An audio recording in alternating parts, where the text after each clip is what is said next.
하나님의 말씀을 봅니다. 하나님의 말씀은요, 디모데전서 2장 8절에서부터 10절까지의 말씀입니다. 디모데전서 2장 8절에서부터 10절까지의 말씀.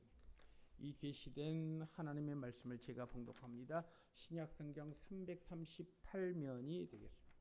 신약성경 338면입니다. 이 계시된 하나님의 말씀을 제가 봉독합니다.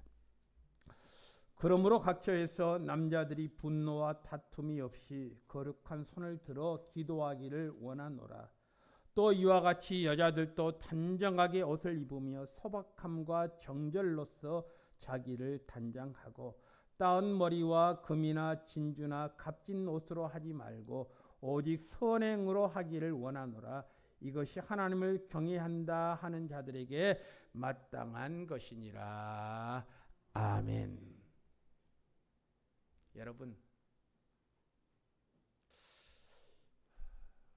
여러분들은 운전하신 분이 많으니까요. 운전할 때 평소에 어떤 노래를 듣습니까? 무슨 노래를 듣습니까? 저는 동요를 참 좋아합니다. 우리 손녀들과 함께 차를 타고 가다가 제가 동요를 부르면요, 우리 손녀들이요 함께 노래를 따라 부릅니다. 초록빛 바닷물에 두 손을 담그면, 그러면 여지없이 세 명의 소녀딸들이요 함께 노래를 따라 부릅니다. 어떤 때는 제가 이런 노래도 부릅니다. 어젯밤 꿈속에 나는 날개 달고, 아빠의 얼굴이라는 동요입니다.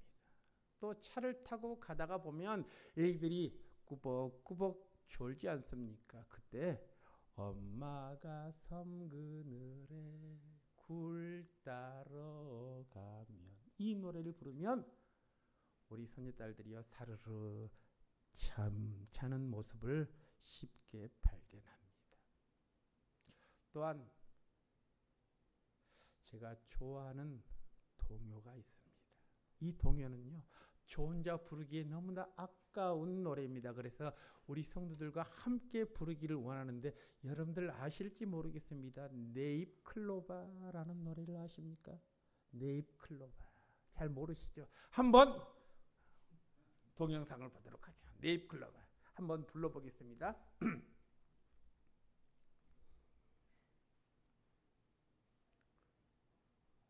네잎클로바.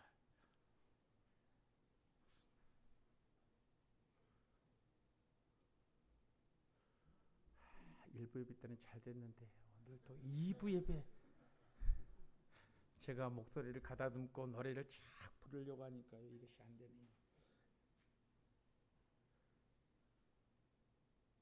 안 됩니까?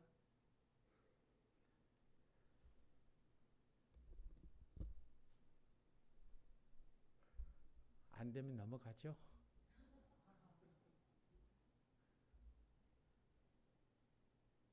안 돼요? 일부 예배 때는 정말 잘 돼요.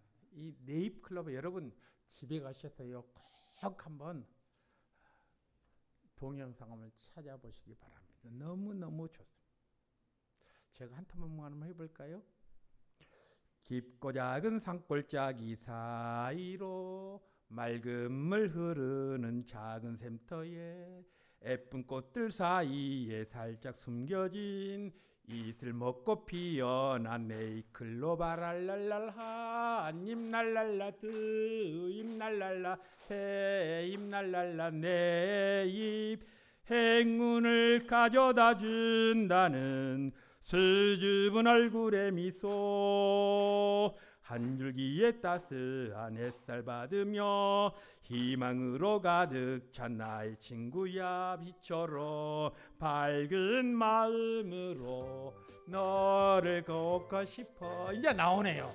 제가 부르니 한번 보도록 합시다. 정말 좋은 노래입니다. 동요.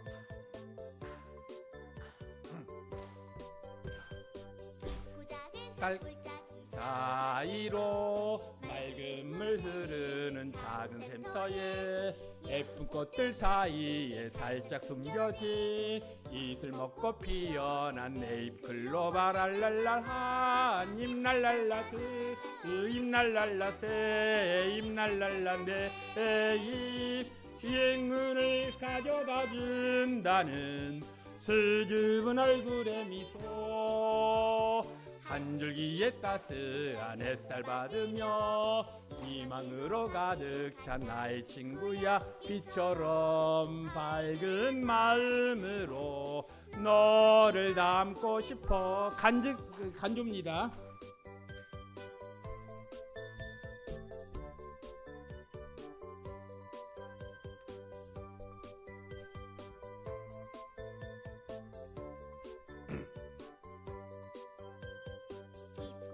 산골짜기 사이로 맑은 물 흐르는 작은 샘터에 예쁜 꽃들 사이에 살짝 숨겨진 이슬 먹고 피어난 내 잎 클로바 랄랄랄 한잎 날랄라 두잎 세잎 날랄라 내잎 행운을 가져다 준다는 수줍은 얼굴의 미소 한 줄기의 따스한 햇살 받으며 나는 랄랄라랄랄라 밝은 마음으로 너를 닮고 싶어. 야, 여러분 이 노래 한번 집에 가셔서 한번 들어보시기 바랍니다. 얼마나 경쾌한 노래인지 모릅니다. 내 잎 클로바 그러니까 고상하게 들리죠. 우리 어르신들은요 토끼풀 하면 쉽게 이해가. 토끼뿔이 바로 내 잎 클로바입니다. 그런데 여러분 어릴 때에 내 잎 클로바를 찾기 위해서 얼마나 분주하게 내 잎 클로바를 찾기 위해서 열심히 최선을 다해서 분주했습니까? 새 잎 클로바는 많습니다. 그런데 내 잎 클로바는 쉽게 눈에 띄지 않습니다. 우리가 조금 전에 내 잎 클로바 노래를 보았죠. 동요를 보았죠. 그런데 새 잎 클로바는요 행복을 뜻한답니다. 행복. 내 잎 클로바는요 노래에도 나왔죠. 행운을 가져다 준다는 수줍은 얼굴의 미소. 내 잎 클로바는요 행운을 의미한답니다. 여러분 행복을 원하십니까? 행운을 원하십니까? 행운이 무엇입니까? 제가 국어사전에 한번 찾아봤습니다. 행운이란 좋은 운수다. 좋은 운수가 행운이랍니다. 행복이란 무엇입니까? 생활에서 기쁨과 만족을 느끼면서 삶 가운데서 흐뭇한 상태, 이것이 바로 행복이랍니다. 여러분 우리 주변에 새 잎 클로바는 많습니다. 주변에 많다는 것 때문에 우리는 새 잎 클로바는 별로 중요하게 생각하지 않습니다. 그래서 행운을 뜻하는 내 잎 클로바를 찾기 위해서 행복을 뜻하는 새 잎 클로바를 아무 생각 없이 짓밟아 버릴 때가 얼마나 많습니까? 행운을 얻고 싶은 마음에 우리의 삶 주변에 널려있는 행복의 소중함을 잃고 살 때가 얼마나 많습니까? 여러분 혹 우리가 지금 그러한 어리석음을 범하고 있지 않습니까? 행운을 얻기 위해서 행복을 걷어쳐버리는 어리석음 말입니다. 어느 날 어느 순간에 커다란 행운이 내게 올 것이라는 기대감 때문에 지금 이 순간 내 삶에 널려있는 작은 행복을 보지 못한 채 살아가고 있는 우리들의 모습이 혹 아닌가 한번 저는 나름대로 생각해 보았습니다. 오늘 나에게 주어진 삶이 특별하지 않아도 그 작은 삶을 성실하게 살아나가는 것이 행복한 삶 아니겠습니까? 바른 삶 아니겠습니까? 기쁨의 삶 아니겠습니까? 사람들은 특별한 것이 있어야 행복할 것이라고 생각합니다. 그러나 행복은 특별한 삶에 주어지는 행운이 아닙니다.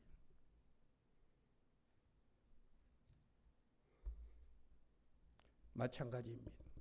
믿음도 어떤 특별한 사건 속에서만 드러나는 것이 아닙니다. 믿음은 우리의 삶에서 향기를 드러내는 것이 바로 우리의 믿음이어야 합니다. 오늘 우리가 읽은 말씀 속에서 보면 우리가 어떻게 신앙인으로서 삶을 살아가야 할 것인가를 우리에게 가르쳐 주고 있지요. 신앙인의 삶이란 무엇인가에 대해서 오늘 디모데전서 2장 8절에서부터 10절까지 말씀하고 있습니다. 오늘 말씀을 한마디로 요약하자면 소박한 삶을 살라는 것입니다. 소박한 삶을 살라. 여러분, 소박하다는 것이 무엇입니까? 꾸밈이나 거짓이 없이 수수한 것이 소박입니다. 그런데 우리는 가식적인 변장된 삶을 살 때가 얼마나 많습니까? 꾸미지 않고 거짓이 없는 수수한 삶, 그것을 주님께서 원하시는데 우리는 얼굴에 가면을 쓰고 우리의 양심을 벗어버린 채 삶을 살아갈 때가 얼마나 많습니까? 오늘 9절 말씀 보십시오. 이렇게 기록이 되어 있습니다. 9절 말씀. 9절 말씀입니다. 자, 제가 한번 읽습니다. 또 이와 같이 여자들도 단정하게 옷을 입으며 소박함과 정질로서 자기를 단장하고 따은 머리와 금이나 진주나 값진 옷으로 하지 말고 말씀하고 있습니다. 오늘날도 그렇지만 초대교회 성도들 가운데 외모에 굉장히 신경 쓰는 사람들이 많았습니다. 그들은 화려하고 값비싼 옷을 입고 예배당에 오면서 비싼 옷을 입고 왔다는 것을 굉장히 자랑스럽게 의시되면서 생각했습니다. 또 따은 머리를 했다라는 말은 자신의 재산이 많다는 것을 나타내는 표현하는 구절입니다. 금이나 진주로 된 각종 비싼 액세서리를 머리에 치장하고 교회에 나왔다는 것입니다. 요즘으로 말하면 예배당에 오면서 명품 가방을 들고 유명 브랜드 옷을 입고 예배당에 나왔다는 말입니다. 그리고 그런 자신들의 모습을 자랑스럽게 드러냈습니다. 이것을 역으로 말하면 자신들처럼 비싼 옷을 입지 못하고 화려하게 치장하지 못한 사람들을 은근히 무시했습니다. 멸시했습니다. 그런 교인들에게 오늘 본문의 말씀에서 뭐라고 말씀합니까? 하나님께서는 겉모양의 화려함이 곧 신앙의 아름다움이 아니라고 말씀하고 있습니다.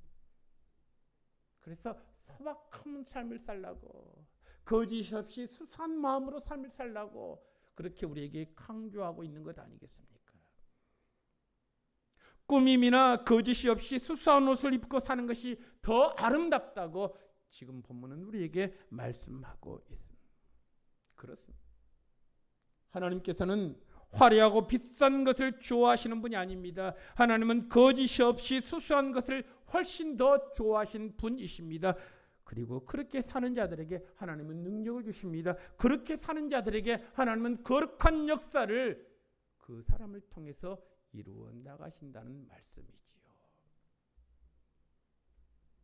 하나님께서 미디안 광야에서 양을 치던 모세를 부르시지 않습니까? 애굽 땅에서 고통당하고 있는 하나님의 백성들을 해방시키기 위해서 이스라엘의 지도자로 모세를 부르셨습니다. 호레산 떨기나무에서 하나님의 부르심을 받는 모세. 그때 모세가 하나님 앞에 뭐라고 말합니까? 나 같은 사람이 어떻게 바로왕과 싸워 이길 수 있겠습니까? 하나님의 부르심에 정중하게 거절합니다. 그럴 만도 있지요. 객관적으로 보면 바로왕과 모세는 비교가 되지 않습니다. 당시 바로는 애굽의 왕입니다. 당시의 최강대국의 왕 아닙니까? 온 백성들로부터 신의 아들로 추앙받던 사람이 바로 아닙니까? 반면 모세는 누구입니까? 그에게는 그 어떤 권력도 없습니다. 40년 전에 살인을 저질렀다는 죄명을 뒤집어 쓰고 애굽에서 도망쳐 나왔습니다. 지금 그가 가지고 있는 것은 아무것도 없습니다.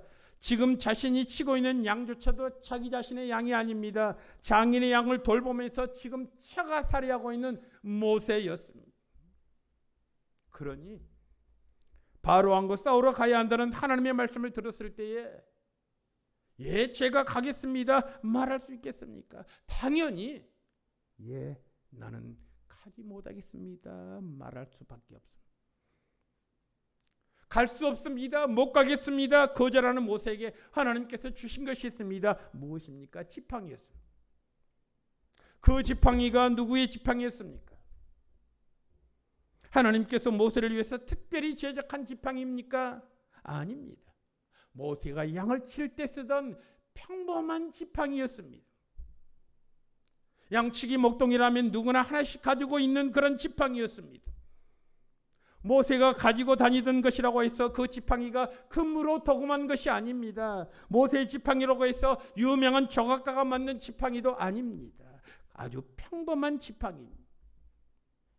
그런데 하나님께서는 그 평범한 지팡이를 사용하셨습니다. 그 지팡이가 모세의 손에 다시금 들려졌을 때 다른 목동들이 가지고 있었던 것이나 다름없는 평범하고 소박한 지팡이였지만 하나님께서 그 지팡이를 사용하실 때에 애굽에 10가지 재앙을 내리게 만드는 능력의 지팡이가 되지 않았습니까? 그 지팡이로 홍해를 가리키니까 홍해물이 둘러 쫙 갈라졌습니다. 그 지팡이가 모세 손에 들려지자 아말렉과 싸우던 이스라엘 백성들이 승리의 개가를 부르지 않았습니까? 모세가 가지고 있던 지팡이로 반석을 내리치자 그 반석에서 물이 콸콸콸콸 쏟아지지 않았습니까? 여러분, 하나님께서 특별한 지팡이를 만들어서 모세의 손에 들려주시면서 이 특별한 지팡이를 가지고 가거라 그렇게 말씀하시지 않았습니다. 광야에서 양을 치던 모세가 가지고 다니던 그 아주 평범한 지팡이였습니다. 그런데 하나님께서는 바로 그 평범한 지팡이를 사용하셔서 놀라운 역사를 이루셨다는 말씀. 어디 그뿐입니까? 다윗은 어떻습니까? 블레셋과 이스라엘이 싸우고 있을 때 다윗은 형들의 안부를 알아오라는 아버지의 명을 받들고 전쟁터에 나아갔습니다. 다윗은 결코 블레셋 군대와 싸우러 간 것이 아니라 전쟁에 참가하고 있던 형들의 안부를 물어보기 위해서 전쟁터에 찾아갔던 것입니다. 전쟁터에 간 다윗은 마음속 깊은 곳에서 끓어오르는 분노를 참을 수가 없었습니다. 블레셋 장수 골리앗 때문입니다.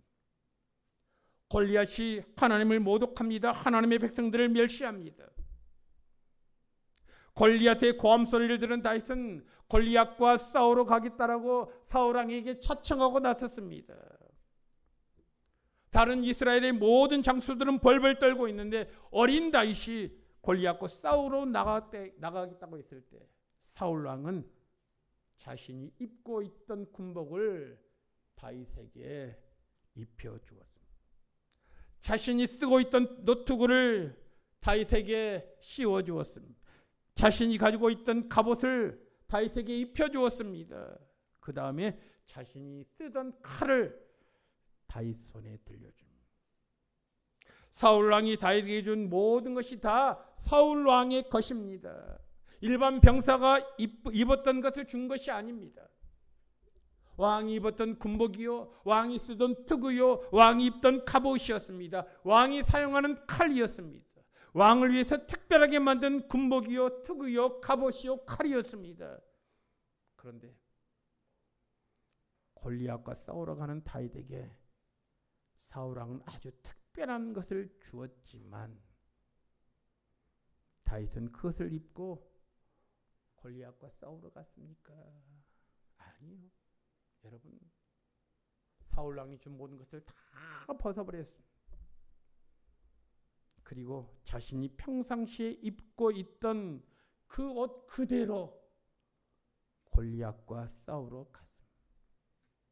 다윗이 가져간 무기가 무엇입니까? 그가 평소에 양을 칠 때 쓰던 막대기였습니다. 물매였습니다. 그리고 시냇가에서 준 돌멩이 5개에 불과했습니다.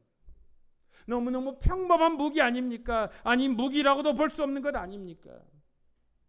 다윗이 평소에 양을 치면서 가지고 다니던 아주 평범한 것들입니다. 그런데 다윗은 그것으로 우리가 잘 알다시피 골리앗을 쳐서 물리쳤습니다. 왕이 차고 있던 화려한 칼로 골리앗을 죽인 것이 아닙니다. 금으로 도금한 화려한 화살로 골리앗을 죽인 것도 아닙니다. 아주 평범한 것입니다. 평소 양을 칠 때 쓰던 것들을 사용해서 다윗은 승리의 계가를 불렀다라고 하는 사실이죠. 여러분, 저와 여러분들이 믿음의 생활합니다. 신앙생활합니다. 우리가 신앙생활할 때 뭔가 특별한 것이 있어야 한다고 생각합니다. 뭔가 특별한 것이 있어야 성공할 수 있다고 생각합니다. 뭔가 특별한 것이 있어야 행복할 것이라고 생각합니다. 뭔가 특별한 것이 있어야 신앙생활을 잘할 수 있을 것이라고 착각합니다. 그런데 여러분, 오늘 말씀을 보십시오.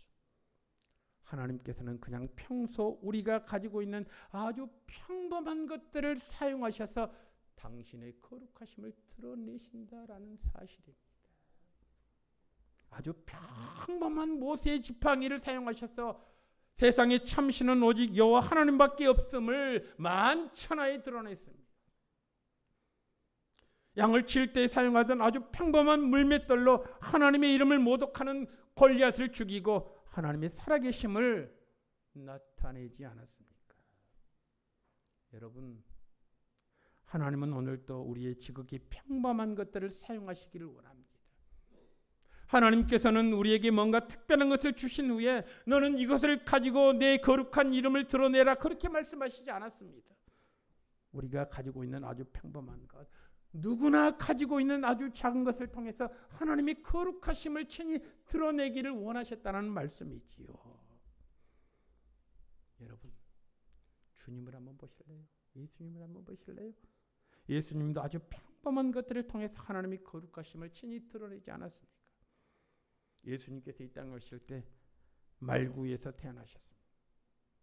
만왕의 왕이신 예수님께서 화려한 예루살렘 궁궐에서 태어난 것이 아닙니다. 온 신하와 온 신하들의 축복 속에서 떠들썩하게 태어나지도 않았습니다. 그저 초라하기 그지없는 마구간에서 태어나지 않았습니까? 하나님의 아들이 마구간에서 태어나셨다고 그분의 체면이 땅에 떨어졌습니까? 예수님은 아주 평범한 가정에서 자라셨습니다. 나사렛에서 살던 목수 요셉의 가정에서 자라셨습니다. 화려한 예루살렘이 아닙니다. 멸시받던 갈릴리의 작은 동네입니다. 왕궁이나 어떤 권세 있는 집안에서 생활하신 것이 아닙니다. 가난하지만 평범하게 살고 있는 목수의 집에서 예수님께서는 생활하셨습니다. 여러분, 공생애를 시작하시면서 주님이 가르쳤던 그 말씀을 한번 보십시오. 예수님은 어떤 특별한 교재를 사용해서 사람들을 가르치신 것이 아닙니다. 주님께서 말씀하시지 않았습니까? 공중의 새를 보라. 그것들이 살기 위해서 곡식을 심더냐, 추수하더냐. 그러나 하나님께서 그들을 기르시지 않느냐. 들에 핀 백합화를 보라. 수고도 하지 않고 길쌈도 하지 않는데 저렇게 아름답고 예쁜 꽃을 피우지 않느냐. 여러분, 공중에 나는 새, 들에 피는 백합화, 우리가 평소에 흔히 보던 것들 아닙니까? 그런데 예수님께서는 바로 그런 평범한 것들을 통해서 살아계신 하나님, 우리를 먹이시고 입히시는 하나님의 거룩하심을 친히 드러내시지 않았습니까? 여러분, 그렇습니다. 농부들이 씨를 뿌리는 모습을 통해서, 작은 겨자씨 하나를 통해서 예수님은 천국의 비밀을 우리에게 가르쳐 주셨습니다. 우리 주변에 있는 아주 평범한 것들 속에서 천국의 진리를 찾아내어서 우리를 가르쳐 주신 것 아니겠습니까? 예수님은 그렇게 평범한 것들을 통해서 거룩하심을 나타내시기 때문에 우리에게도 주님께서 이렇게 말씀하십니다. 너희는 세상의 소금이 되라, 그렇게 말씀하셨습니다. 우리를 값비싼 진주나 다이아몬드에 비유하지 않으셨습니다. 소금은 아주 흔한 것 아닙니까? 우리나라에서는 소금이 대부분 바닷물을 증류해서 만들어지지만 이스라엘은요 소금 돌멩이였습니다. 돌멩이 같은데 그 안에 소금기가 섞여 있는 것입니다. 소금기가 필요한 양들은 들에 널려 있는 이 소금 덩어리를 핥아 먹었습니다. 그래서 마태복음 5장 13절에 예수님께서 이렇게 말씀하시지 않았습니까? 너희는 세상의 소금이니 소금이 만일 그 맛을 잃어버리면 무엇으로 짜게 하리요? 후에는 아무 쓸데없어 다만 밖에 버리어 사람에게 팔필 뿐이라. 여러분 그렇게 말씀하지 않았습니다. 이 소금 덩어리를 양이나 짐승들이 핥아먹고 그 소금기가 다 빠져버리면 다른 돌멩이처럼 밖에 버리워지는 것 아니겠습니까? 여러분 이 소금 덩어리는요 산이나 들녘에 널려 있습니다. 예수님께서 우리를 가리켜서 산이나 들녘에 널려 있는 이 소금 덩어리다 그렇게 말씀하신 것 아니겠습니까? 우리는 어떤 특별한 것이 있어야 주의를 한다고 생각합니다. 특별한 능력, 특별한 재주가 있어야만이 하나님의 이름을 선포할 수 있다고 생각합니다. 여러분 오늘 주님은 우리에게 분명히 말씀하십니다. 뭐라고 말씀하십니까? 우리의 삶, 평범한 삶이지만 그 속에서 맛을 잃지 않았다면 그것으로 세상을 맛있게 만들 수 있다는 것입니다. 평범하지만 그 평범한 속에서 하나님의 영광을 드러낼 수 있다라고 말씀하고 있는 것 아닙니까? 그런데 세상 사람들은 특별한 사람이 되어야만 세상에 공헌할 수 있다라고 잘못된 생각을 갖습니다.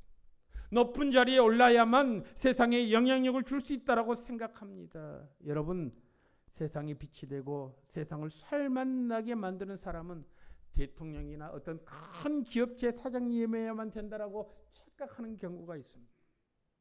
그런데 성경은 우리에게 분명히 말씀합니다.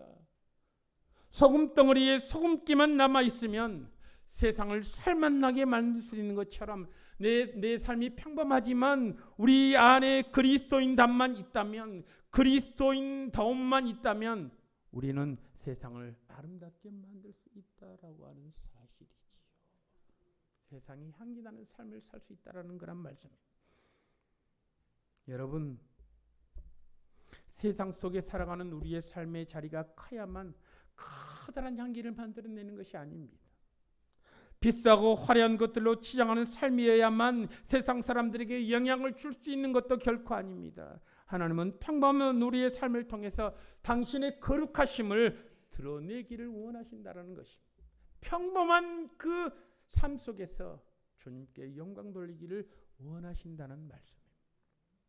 오늘 본문 말씀을 보실래요? 우리 하나님께서는 우리들에게 이렇게 말씀하고 있습니다. 오늘 8절 말씀 보십시오. 이렇게 말씀합니다. 그러므로 각처에서 남자들이 분노와 다툼이 없이 거룩한 손을 들어 기도하기를 원한다. 각처에서 나의 삶의 터전에서 내가 예수 믿는 사람인데 예수 믿는 사람처럼 우리가 삶을 살기 위해서 분노와 다툼이 있어서는 안 된다 그렇게 말씀합니다. 거룩한 손을 들어서 기도하기를 원한다 그렇게 말씀하고 있습니다.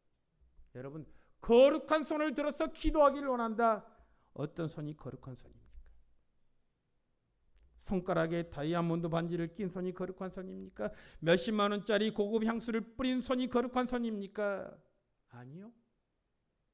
하늘의 하나님을 향해서 이 손을 잡아주시라고 도움을 간구한 손이 거룩한 손이라는 말씀 아닙니까? 흔히들 세상 사람들은 비싼 액세서리로 치장한 손이 거룩한 손이라고 생각합니다. 돈 많이 벌어온 손이 거룩한 손이라고 생각합니다. 그런데 여러분 오늘 본문 말씀 보십시오. 노동으로 뒤틀려졌을지라도 하나님을 향하여 기도하는 손이야말로 가장 아름다운 손이요 가장 거룩한 손이라고 말씀하고 있습니다. 그 손에 하나님의 거룩을 담아 놓으셨다 그렇게 말씀하고 있습니다. 사랑하는 우리 남자 성도 여러분, 각처에서 나의 삶의 터전에서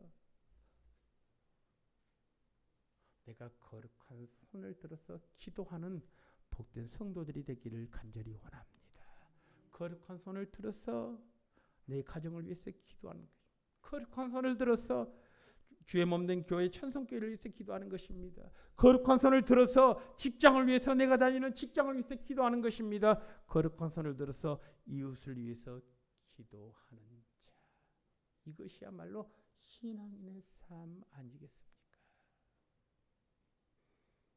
그런데 흔히들 주님을 믿는 사람들의 삶의 모습이 어떠합니까?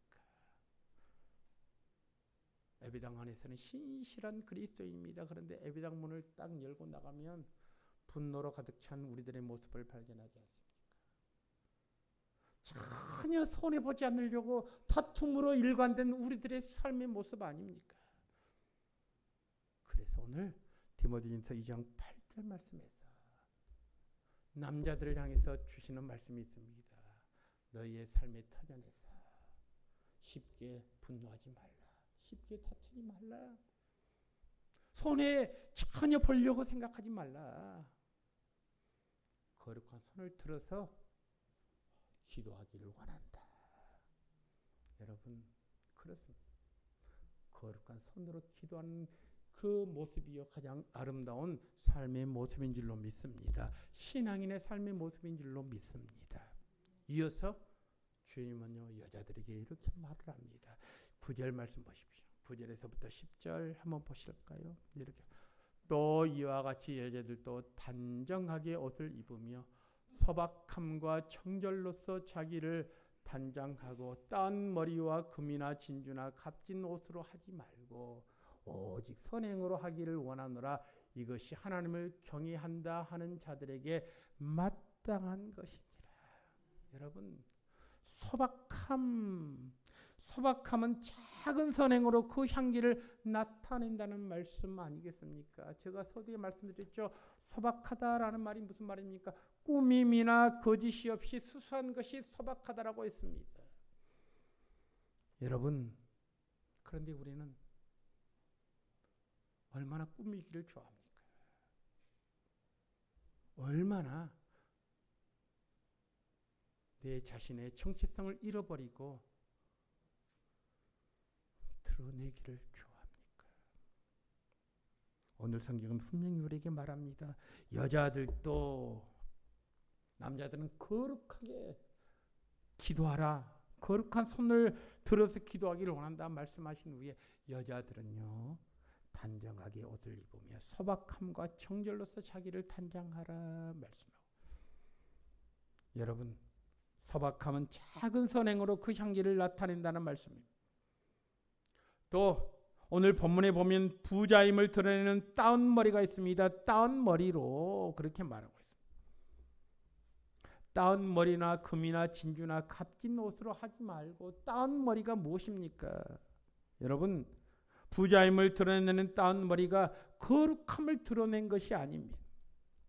금이나 진주나 값진 옷을 입었다라고 그녀의 몸에서 거룩한 향기가 나는 것도 아닙니다.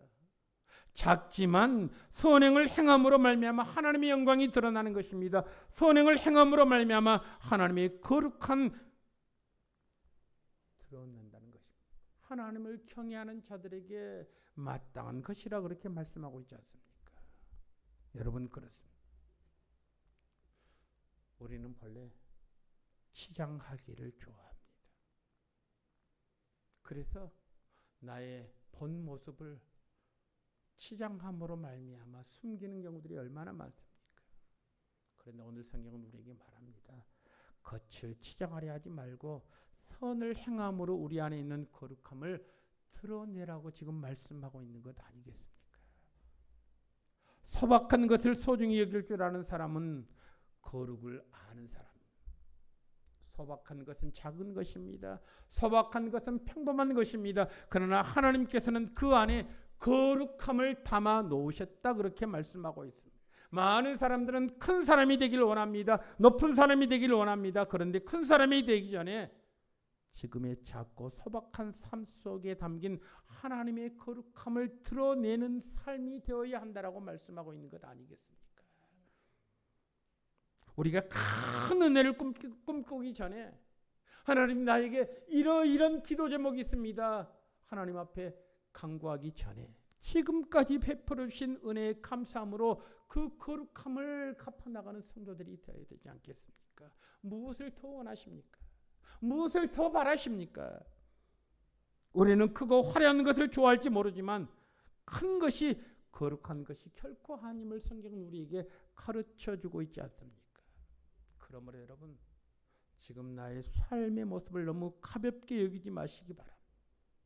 지금 내 자신의 모습이 모세의 손에 들려준 지팡이일 수 있습니다. 지금 내 자신의 모습이 골리앗을 죽인 다윗의 물맷돌일 수도 있습니다.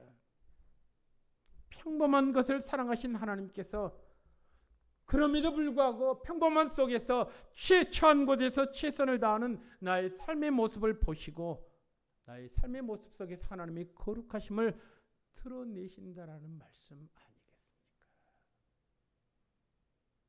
여러분 그렇습니다. 다시 서론으로 돌아갑니다. 여러분 우리에게는요 세입 클로버가 우리 주변에 너무나 많습니다. 나의 삶의 모습 속에서요 세입 클로버 행복의 조건들이 너무 많습니다. 그런데 이 세입 클로버를 무시해버리고 행운을 뜻하는 네잎 클로버만 찾기에 혈안이 된 우리들의 모습 아닙니까? 행운을 찾기 위해서 널려있는 행복들을 짓밟아버리는 어리석음을 범할 때가 얼마나 많습니까? 여러분 행운이 중요합니까? 행복이 중요합니까? 오늘 성경은 이 평범한 속에서 하나님께서 우리에게 요구하시는 것이 무엇인가를 지금 말씀하고 있는 것 아니겠습니까? 신앙인의 삶이란 행운을 그리워하면서 행운을 바라보는 삶이 아니라 행복한 삶을 사는 것이 바로 신앙인의 삶 아닙니까? 지금까지 나에게 베풀어 주신 은혜와 사랑에 감사하면서 주님 그렇습니다. 지금 이대로도 감사합니다. 충분합니다. 나의 삶의 모습을 통해서 내가 처한 곳에서 하나님 앞에 영광 돌리는 하나님을 경외하는 그런 복된 자의 삶이 되기를 원합니다. 이런 믿음의 고백이 참된 신앙인의 모습이 아니겠습니까? 그런데 우리 인간은요. 우리 인간의 욕심은 끝이 없습니다. 신앙인이라 할지라도 그 욕심은 끝이 없는 것 같습니다. 널려있는 행복을 무시해버리고 내가 바라는 그 행운을 얻기 위해서 행복을 짓밟아버리는 어리석은 사람들이 얼마나 많습니까? 오늘 본문 말씀에서 우리에게 주신 교훈이 있습니다. 무엇입니까? 평범한 것을 사랑하신 하나님께서 내가 처한 곳에서 최선을 다하는 나를 사용하신다는 것입니다. 오직 선행으로 하기를 원하노라. 이것이 하나님을 경외한다 하는 자들에게 마땅한 것이니라. 우리에게 마땅한 것이 무엇입니까? 내가 처한 곳에서 선행으로 나에게 베풀어준 삶에 대해서 선행으로 갚아나가는 것입니다. 이것이 바로 하나님을 경외하는 것이라는 것입니다. 내가 입술로 복음을 전하지 않는다고 할지라도 나의 삶의 모습을 통해서 나의 선행을 통해서 주님의 사랑을 드러내는 것이 우리에게 필요하다 말 아니겠습니까? 하나님의 사랑하신 성도 여러분 그렇습니다. 저와 여러분들은 하나님을 경외하는 자들입니다. 이것이 마땅히 신앙인으로서 감당해야 될 몫입니다. 하나님을 경외하는 자. 어떤 자가 하나님을 경외하는 자입니까? 지금까지 나에게 베풀어 주신 하나님의 놀라운 은혜를 기억하면서 감사하면서 행복을 찾는 주님과 더불어 동행하는 그런 복된 자의 삶이 저와 여러분들의 삶이 되어야 되지 않겠습니까? 여러분 그렇습니다. 신앙인의 삶이란 주님의 도우심을 받아 감사하면서 믿음으로 삶을 사는 것이 바로 신앙인의 삶입니다. 내 힘으로 내 능력으로 한계 상황이 놓일 때가 많습니다. 그럴 때마다 우리는 이러한 찬송을 부르는 것 아니겠습니까?